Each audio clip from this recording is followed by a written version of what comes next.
Maintenant, c'est l'heure du spoil. Maintenant, on va comprendre. Et les gars, au moins, on est vraiment renseignés, ok?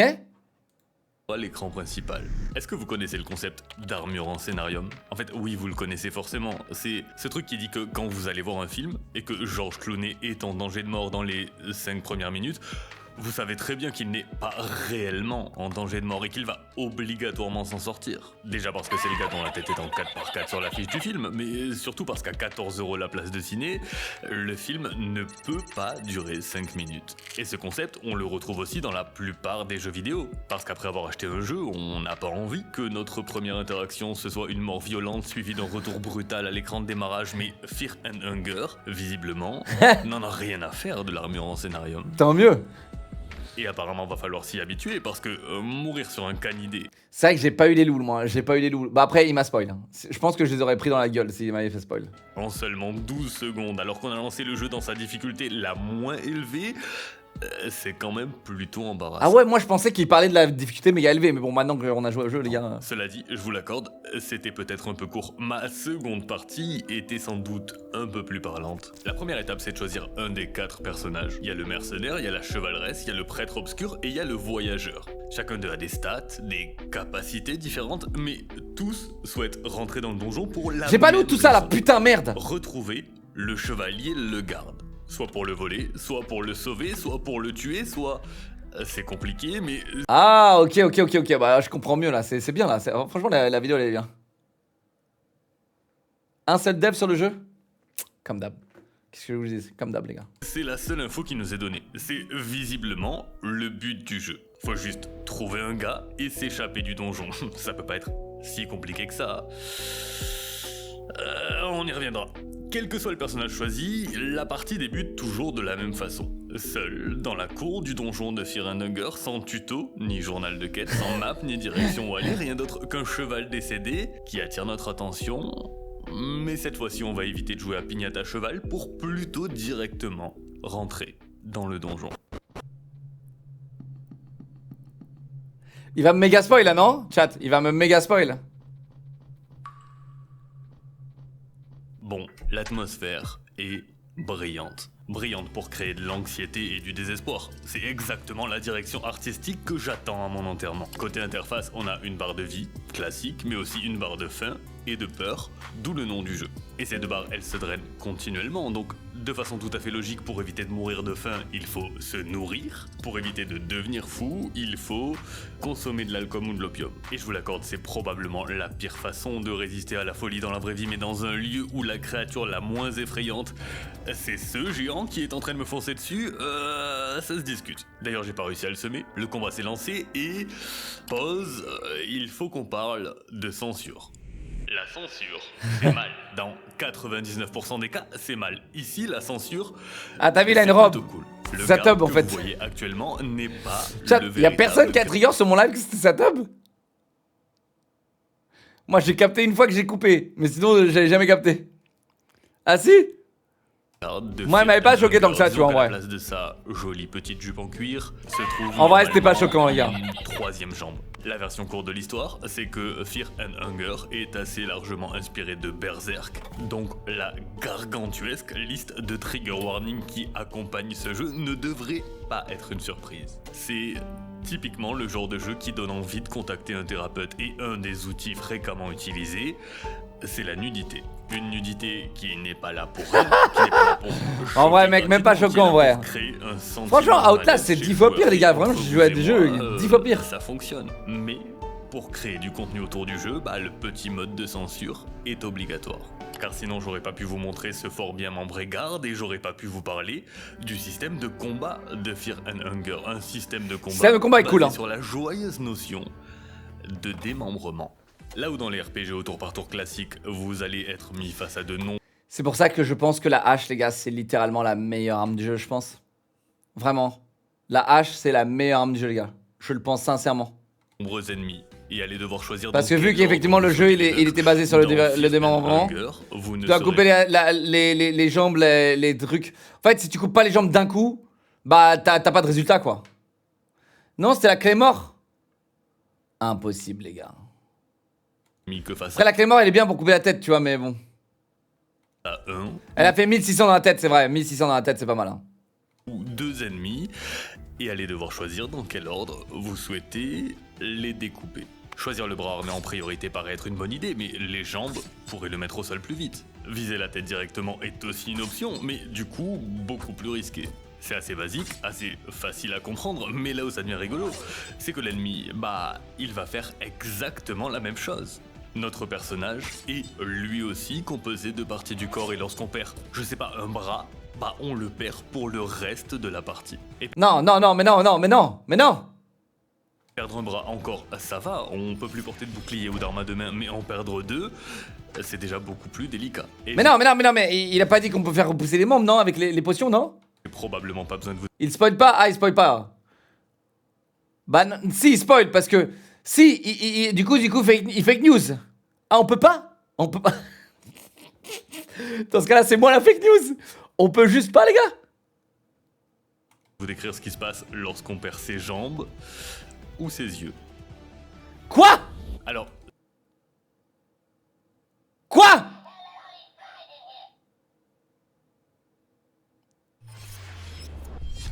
ça m'est pas arrivé sur ce combat, puisque j'ai réussi à tuer Les cet arbre, yeux puis récupérer en récompense le colossal montant de absolument rien, en fait. Pas d'objet, d'argent ou de points d'expérience. Un bon gros, y a rien à voir ici, mon gars. Retourne plutôt explorer. Et étonnamment, côté exploration, ça a été plutôt paisible en vérité. Je suis tombé sur un hôtel, j'ai prié et rien ne s'est passé.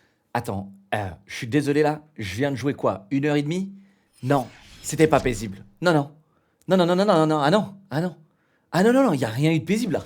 Ah non, mais attendez, je suis désolé. Pendant les 5 premières minutes, peut-être c'est paisible. Et encore, même pas d'accord. Ce qui est plutôt réaliste pour le coup, et quelques pas plus tard, j'ai même fait une agréable rencontre. Quoi? Un personnage amical. Son nom c'est Buckman, il m'explique qu'il est tétanisé parce Mais j'ai tout loupé, il se passe quoi là? que le bien nommé Trortrur, le tortionnaire du donjon, le pourchasse. Il est juste Il est où le sni là? en Mais- speedrun pour aller se planquer dans une chambre dans laquelle se trouve un lit, et le lit, c'est la ressource la plus précieuse de Fear and Hunger. Pas parce que dormir permet de se régénérer, mais parce que dormir permet de sauvegarder. Y a aucun système de sauvegarde automatique dans le jeu, et interagir avec un lit, c'est le seul moyen de le faire. Sauf qu'on n'est pas dans n'importe quel jeu vidéo. C'est évidemment pas si simple que ça. À chaque fois qu'on décide de sauvegarder, il faut choisir. Ouais, entre t'inquiète, pile ça on sait. ou face. Ça, C'est un t'inquiète, on sait. 50-50. Vous faites le bon choix, la sauvegarde est acceptée, vous ratez, comme moi lors de cette partie, et c'est pas une bonne nouvelle du tout. Attends, non, t'as même pas une première sauvegarde gratos? Si, non? Attendez, non?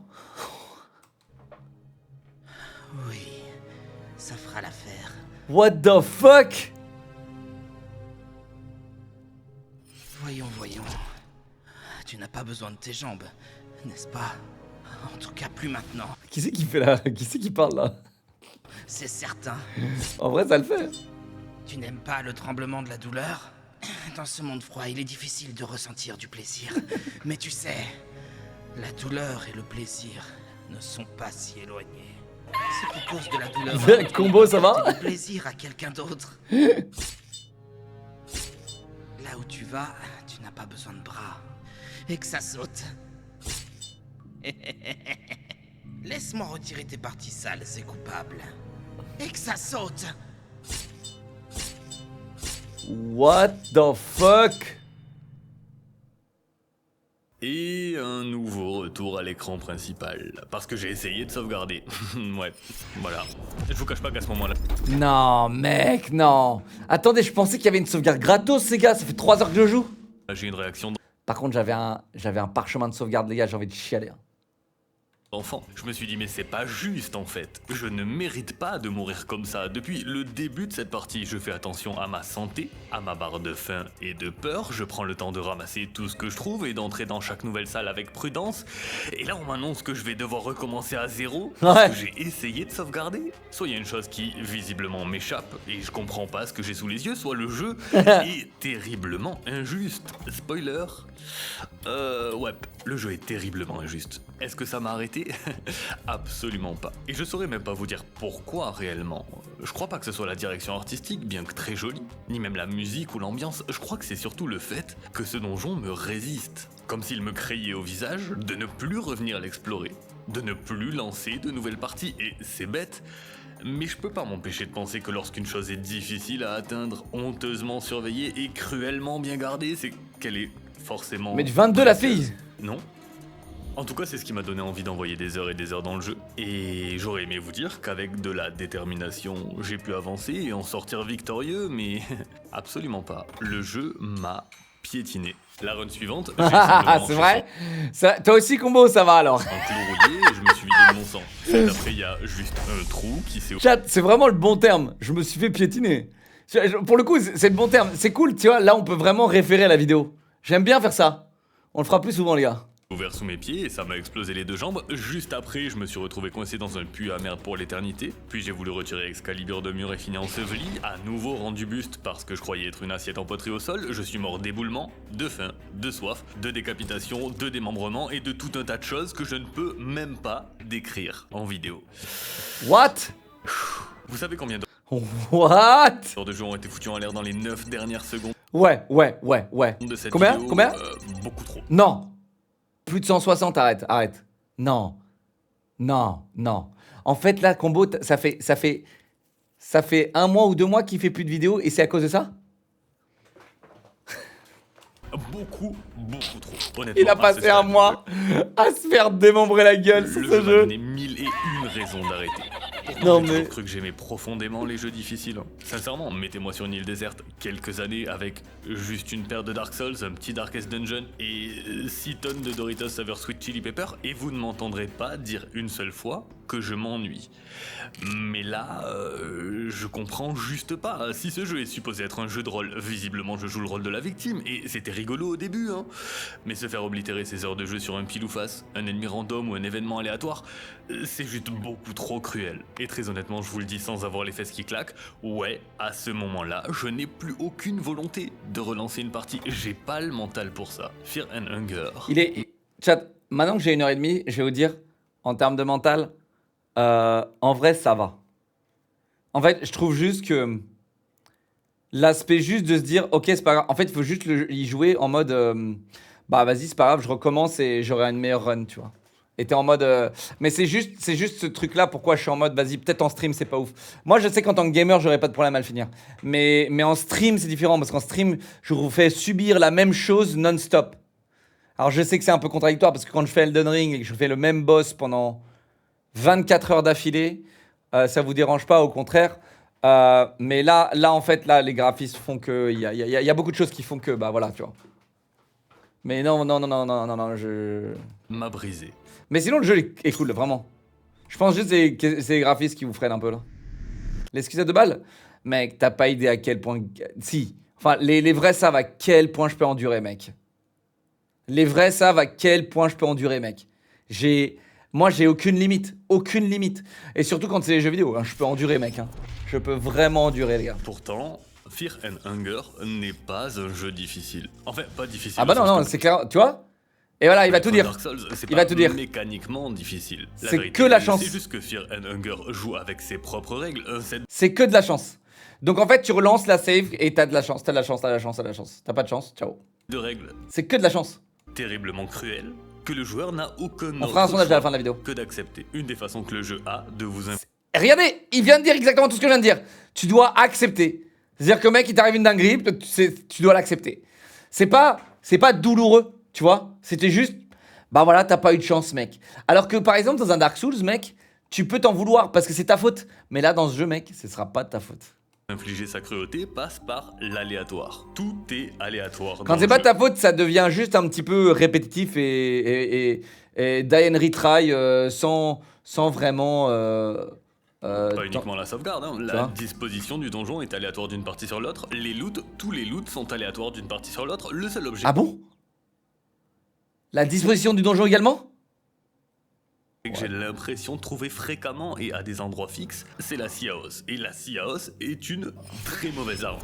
Même le lore du jeu est révélé aléatoirement. Et quand bien même il est révélé, il le sera de la façon la plus Fear and Hunger-esque possible. C'est-à-dire à demi-mot et en mentant la moitié du temps. Vraiment. C'est un jeu qui renferme des secrets à l'intérieur de secrets qui sont eux-mêmes dans des secrets. Vous pourriez finir le jeu plusieurs fois sans jamais savoir qu'il existe tout un système de cuisine, d'artisanat Pardon? ou de jardinage.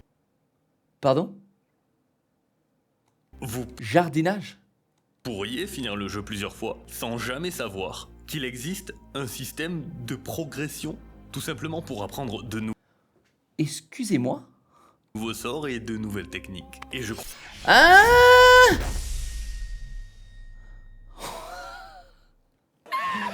Attends, quoi? crois que tout ça, c'est pas uniquement là pour briser mentalement les joueurs. Y a aucune histoire de vendetta personnelle là-dedans. Waouh! Ce qui se cache derrière ce game design Genre le mec, il s'est fait chier à faire tellement de trucs qu'on va jamais découvrir.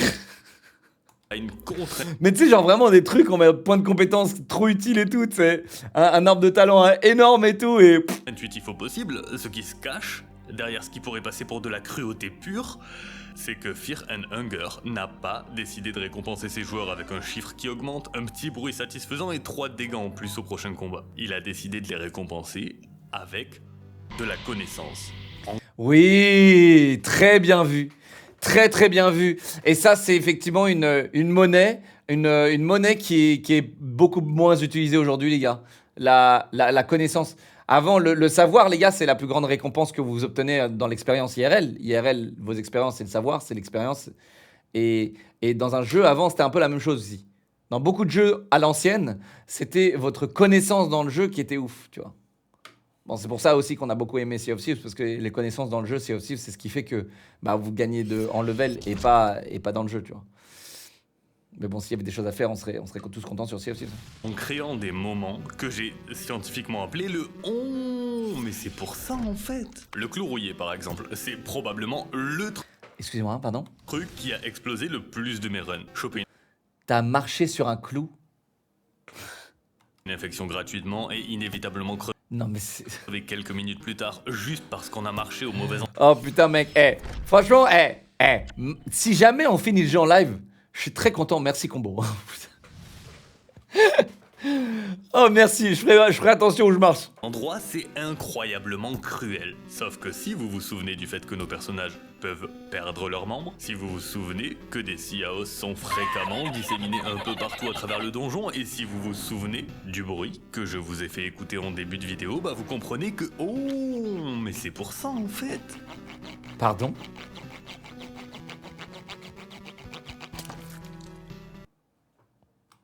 Bon, d'accord. Mais pourquoi tu ferais ça? Je vous l'accorde, c'est dégueulasse. Et sur le papier, c'est tout con. Mais le fait de s'en rendre compte par soi-même, je vous assure que l'espace d'un instant, on croit être... Mais t'es infecté, mais t'as qu'à mettre la plante rouge là, ou non, la verte là, ou je sais plus quoi là. Il est gigabête. Il a connu le jardinage, les trucs et tout, mais il a pas connu le truc d'infection, les gars. C'est pas... Mais tout à l'heure, j'avais une infection aussi, frérot. Mec, il s'est coupé la jambe parce qu'il avait une écharpe de pauvre. Si, tu peux faire des potions pour les infections. T'as pas vu le truc d'alchimie, connard? un génie. Et c'est Ça fonctionne pas, il dit qu'il mente parfois.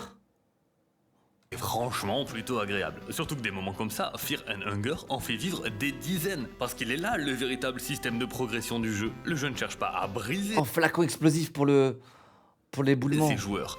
Il cherche à les former. La plupart du temps via une mécanique d'apprentissage par le Ouais. DC. Oui, et nul besoin de préciser que c'est très peu fonctionnel IRL, mais le moment où on réalise que c'est pas le personnage qui gagne de l'expérience, mais celui qui le contrôle, que chaque mort est en réalité une montée en niveau détourné et que ces morts il faut les chérir plutôt que les maudire, c'est le moment où tout s'inverse. C'est le moment où le joueur se dit qu'il peut à son tour briser Fear and Hunger. Ouais. Ouais. On est sur ma 29e. Attends, il a fini le jeu, le boss. Ouais. Oh là là. Ça fait précisément 3 semaines Pourquoi il loot pas les caisses là? que Fear and Hunger me ponce le crâne avec le côté vert de l'éponge. Il est sorti quand le jeu? Quelqu'un a la date, les gars?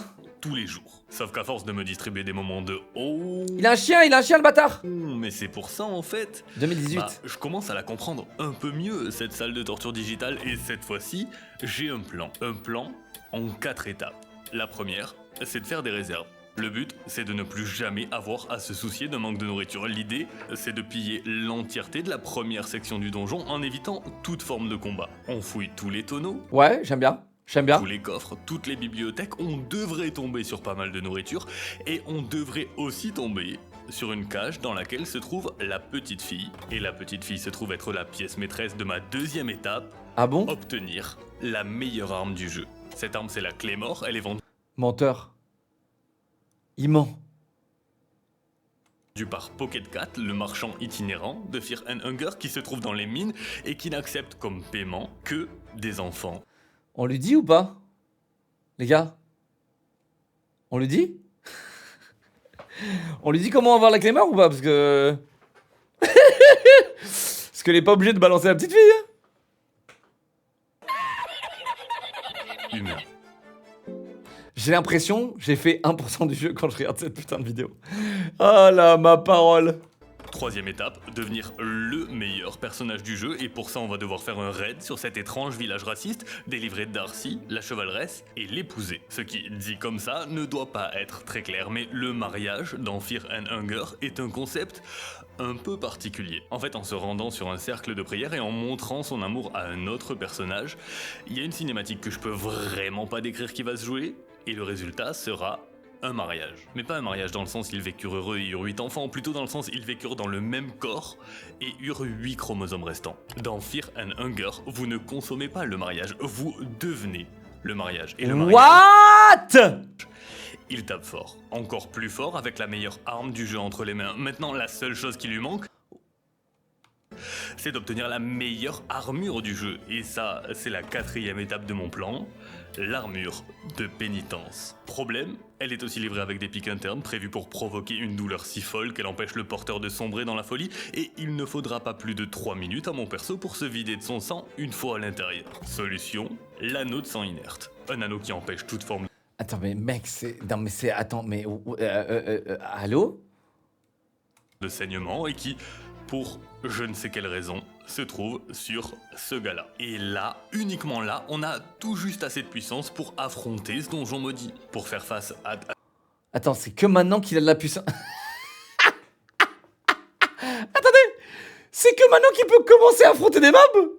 Non mais attendez, c'est ça qu'il vient de dire là? Une fois qu'il a fait tout ça, qu'il a vendu une petite fille et tout là? à tous les ennemis chelous que le jeu nous jette au visage et être insensible à la majorité de ces pièges. Il y a que comme ça que j'ai pu m'en sortir, il y a que comme ça que j'ai pu pour la première fois atteindre le garde et assister à mon deuxième moment préféré de Fear and Hunger, le moment où on se dit que finalement le jeu n'est peut-être pas si cruel que ça, qu'il fallait juste avoir un plan de jeu et s'y tenir. Le moment où, munis de notre belle armure de pénitence, mariage et Claymore, on ouvre la porte de la cellule de le garde et il est décédé. Spoiler. Ok, ce qui se passe en fait, c'est que Fear and Hunger est Chat, on s'en bat les couilles, en vrai, les gars.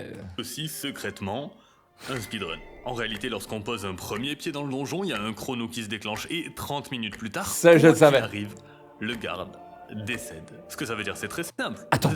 Non, attends, c'est encore pire. Non. Quoi? C'est... Donc t'as 30 minutes pour sauver le garde. Mec, le jeu, il est incroyable, en fait. Attends, mais c'est incroyable. C'est que tout ce que je croyais savoir jusqu'à présent, toutes ces étapes... Mais mec, ce jeu, il est encore plus... Mais c'est insane. Ouvert et intégré à ma run pour devenir plus puissant et plus résistant, bah c'est direction la corbeille. Parce que traverser l'entièreté de ce donjon en moins de 30 minutes, ça veut aussi dire pas de réserve, pas de mariage, pas de Claymore, pas d'armure de pénitence. Y a aucun autre choix que de rush comme un idiot en ne prenant aucune précaution. Et ça, vous savez ce que ça veut dire. Mais attends, j'ai une question. C'est de temps de jeu réel, donc si tu meurs et que tu reprends à ta sauvegarde, la sauvegarde que t'avais, imagine t'as sauvegardé à 15 minutes, ok? Et que tu joues genre 10 minutes. Tu perds les 10 minutes de jeu, tu reviens à 15 minutes de jeu, on est d'accord, hein? T'imagines?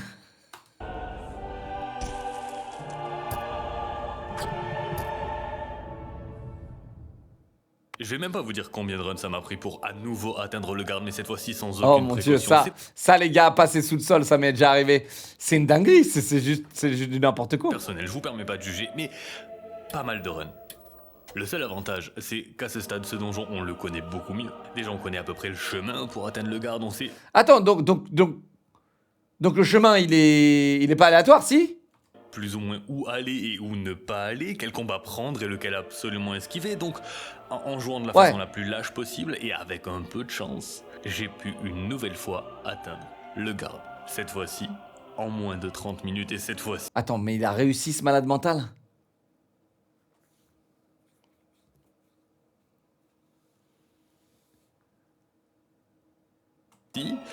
Il était bien vivant. Et puis de là, sur le papier, il n'y a plus qu'à la récupérer dans son équipe, refaire le chemin à l'envers jusqu'à la sortie et GG well play. Sauf qu'à la toute dernière seconde, on est mis face à un choix. Et il y a plusieurs moments dans Fear and Hunger où le joueur est confronté à un choix. Souvent le choix entre la peste et le choléra, entre mourir et mourir lentement, c'est pas un jeu tendre. Mais ce choix-là, il est vraiment pas comme les autres. Alors ? Au moment de s'échapper, le garde nous dit que sa mission dans le donjon n'est pas terminée et nous propose soit de l'accompagner à nouveau, soit de s'en aller. Et vous pourriez choisir de partir. À aucun moment, le jeu ne vous indique que c'est une erreur. Vous auriez même un écran de fin de jeu et les crédits qui défilent. Ah bon ? Vous pourriez Alt F4 et le désinstaller, sans jamais y toucher à nouveau, en pensant en avoir fini avec ce jeu cruel. En pensant avoir battu Fear and Hunger. Mais ce serait une terrible erreur, parce qu'en acceptant d'y retourner, et en accompagnant le garde un peu plus loin dans les profondeurs de ce donjon, il reste un endroit inexploré, un long couloir, au bout duquel se trouve une porte, et derrière cette porte... Non mais bien sûr que je me spoil. Vous croyez que je vais mettre 300 heures là-dedans? Se trouve beaucoup plus. Oh putain. Oh putain. Oh mon dieu. Mec, c'est vraiment... Ça, c'est des jeux qui sont mindfuck, j'adore. Mon préféré de... Mais par contre, il y a un défaut. C'est... en fait, quand tu montres un jeu comme ça où je suis un petit jeune aujourd'hui, ou voilà, tu vois, eh bien... bah, tu sais, genre... graphiquement, même au niveau du gameplay, c'est un peu vieillot, quoi. Fear and Hunger. C'est le seul souci que j'ai à donner, parce que tout le reste, conceptuellement et tout, c'est magnifique. Il existe une gigantesque cité ancienne, peuplée de dieux, de voyages dans le temps, d'ennemis indescriptibles, de nouvelles zones, des dizaines de boss et toute une mythologie. Ce moment où tu réalises que le donjon de Fear and Hunger, le donjon qui t'a donné des cauchemars pendant probablement des semaines, ce n'était que l'introduction. C'était ça, en fait. C'était le tuto ? Le tutoriel. Imaginez les gars, Elden Ring, même gameplay, même truc, même situation. C'est bon. On l'a les gars. On l'a. Ce jeu, les idées, le même délire, la même hardcoreitude qu'Elden Ring. Parce que techniquement, ils sont très similaires. Techniquement, c'est très similaire, tu vois. Sauf que tu sauvegardes quand tu veux dans Elden Ring. Et il n'y a pas le délire de la chance. Tu vois ? Il n'y a pas des loots totalement aléatoires dans Elden Ring. Tu vas à un endroit et tu sais que tu vas looter ça. Hein.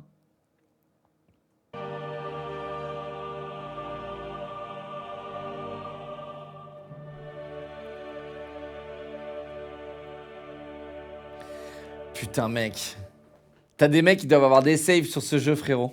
J'aurais aimé vous dire que je suis tombé sur ce jeu sur une disquette dans le vieux garage de mon oncle ou aléatoirement en scrollant sur Steam. Mais oui, il est introuvable. De solitude, mais ce serait un mensonge.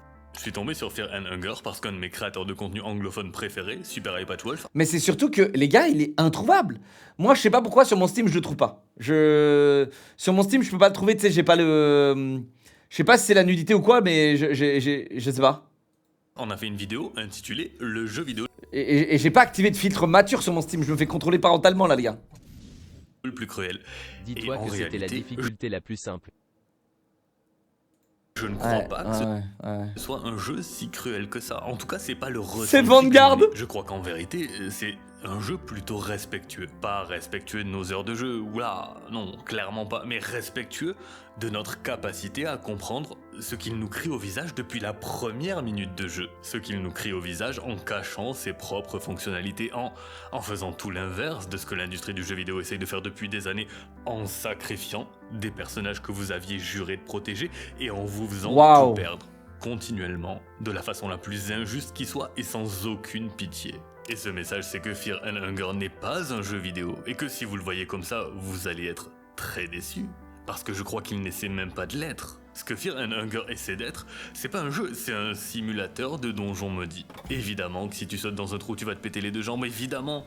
Si t'es infecté jusqu'à l'os, y a pas beaucoup d'autres choix que d'amputer. Si tu te fais attaquer par un homme lézard de 3 mètres, la meilleure solution, c'est sans doute de fuir. Bien sûr qu'en tapant une sieste dans un donjon rempli d'ogres, t'as une chance sur 2 de te faire croquer, ou que de sauter dans la fosse qui semble dégager une forte odeur fécale, c'est probablement une idée de merde. Fear and Hunger n'essaie pas d'être équilibré, n'essaie pas d'être juste, n'essaie même pas d'être agréable en vérité, et c'est parce qu'il n'essaie pas d'être un jeu vidéo.